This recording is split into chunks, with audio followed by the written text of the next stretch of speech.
It was a cool summer's night on the island of Sodor. All of the engines were very busy and there were lots of jobs to do. Gordon pulled the express and Percy took the mail. He delivered letters and parcels across the whole island. Thomas was delivering coal to the coaling plant. It was a very long journey and a very heavy train. Thomas worked all night puffing through the countryside.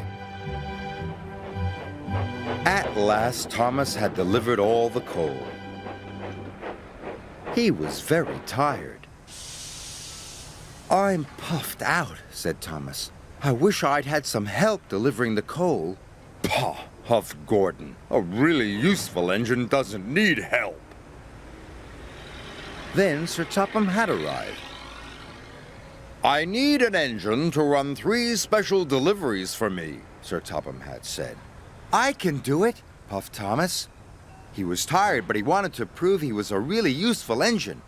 "Very well, Thomas. You must take some chickens to the market, sheep to the farm, and the children to school." "That's a very big job for a small engine," chuffed Gordon. "You're bound to need some help." This made Thomas cross. "Tank engines don't need help," snapped Thomas. "We're really useful."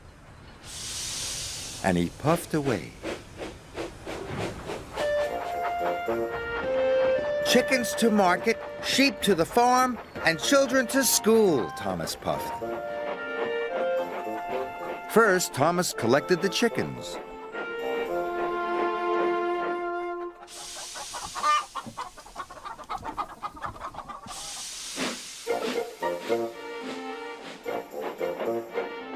Next, Thomas puffed into the valley. All the sheep were waiting for him. "Come on," Thomas panted to the sheep. "I'll take you to the farm."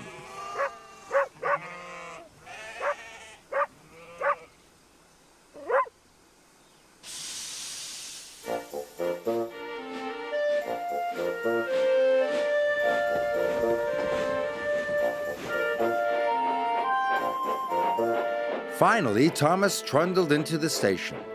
He was very tired. The children's smiling faces made him feel happy. But his axles were aching. The children were all on board and Thomas puffed away. Thomas puffed up Gordon's Hill and through Henry's Tunnel. It was a very long way. His pistons were pounding and his axles were aching, but Thomas kept puffing. "Chickens to market, sheep to the farm, children to school," Thomas panted. Thomas was getting more and more tired. He started to get confused. "Sheep to market, children to the farm, chickens to school," yawned Thomas.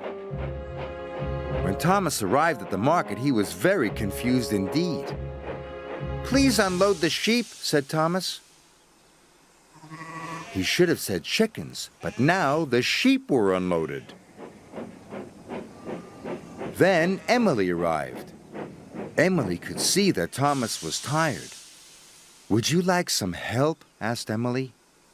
"No, thank you," puffed Thomas. "Tank engines don't need help." But Thomas did need help. He was worn out.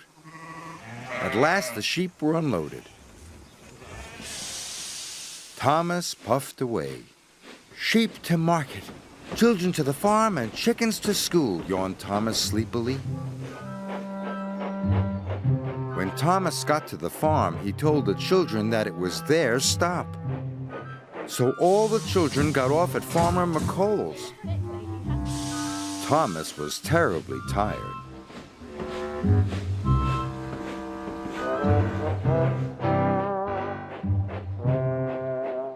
Finally, Thomas arrived at the school. Only the chickens were left. So the chickens were unloaded.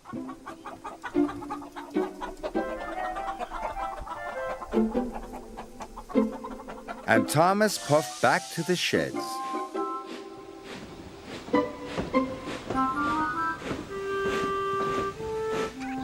Sir Topham Hatt was in his office. He was getting lots of phone calls. The sheep had knocked over lots of market stalls. The children had seen all the farm animals, and the classroom was full of chickens. At last, Thomas puffed into Tidmouth's sheds. He was looking forward to a nice, long sleep. Then Sir Topham Hatt arrived. Thomas, you have caused confusion and delay, he said. Sir Topham Hatt told Thomas what had happened. Thomas was upset. He was very tired, and now he had to go and do his jobs all over again. Don't worry, Sir Topham Hatt said. All you need is some help. Gordon said a really useful engine never needs help, moaned Thomas. "Ha!" laughed Edward. "I'm always helping Gordon up the hill." Gordon was very embarrassed. Percy and Edward, you are to help Thomas, Sir Topham Hatt said. So Thomas puffed away with his friends. Percy took the sheep from the market to the farm. Edward took the chickens from the school to the market. And Thomas collected the children. "Sorry," Thomas puffed to the children. "I didn't mean to take you to the wrong place." "We don't mind," said the children. "We had a grand day out seeing the animals and learning all about the farm." And that night, when Thomas finally went to sleep, he dreamt about sheep and chickens and children.